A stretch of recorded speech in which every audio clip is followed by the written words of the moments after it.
Hi, everyone. I'm Jeremy Corden. I'm a PhD candidate at the School of Information at UC Berkeley and presenting work that was completed last year with collaborators at Microsoft Research. Our motivation was to address a couple of problems in traditional verbal turn-by-turn notifications as a pedestrian navigation support tool.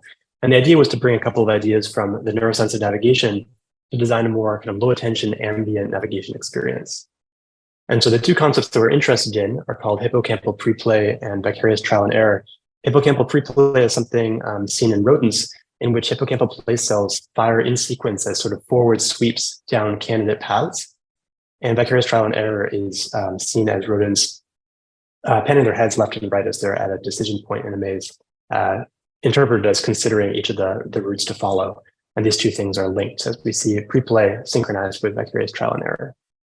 And so the idea was to design an experience sort of inspired by these ideas that will support pedestrian navigators in a more kind of ambient way. And so we designed an interactive experience that was connected to participants' head direction and would guide them to look at each of the waypoints on their route, each of the decision points in sequence until they were facing the direction of their destination. So that was the second mode, the simulated audiovisual that we experimented with.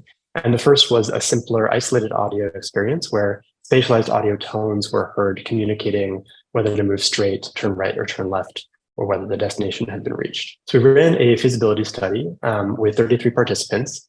The simulated audio-visual experience looked like this. There was a 360-degree photosphere that could be panned around.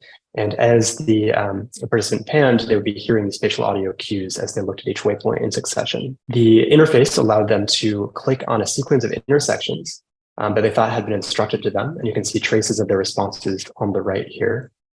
And in general, just to kind of preview our results, accuracy was kind of mid-range. In general, isolated audio performed better.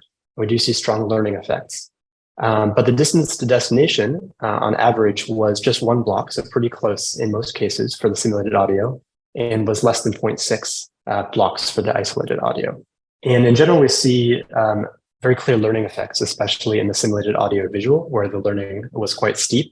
So in trial duration, we see significant reduction even over the course of the 8 trials for each mode. So just to conclude, we have more details in our paper, of course. We have kind of 2 main findings. One is on methodology. We found the use of the low fidelity web-based prototype very helpful to quickly iterate on our spatial audio design before committing to a mobile implementation. And in terms of the feasibility results, we found that these nonverbal audio cues were sufficient to kind of accurately convey both paths to destination and destination locations. And so I think there's a lot of opportunity in continuing to explore novel ways to use spatial audio in pedestrian guidance. Thank you for watching.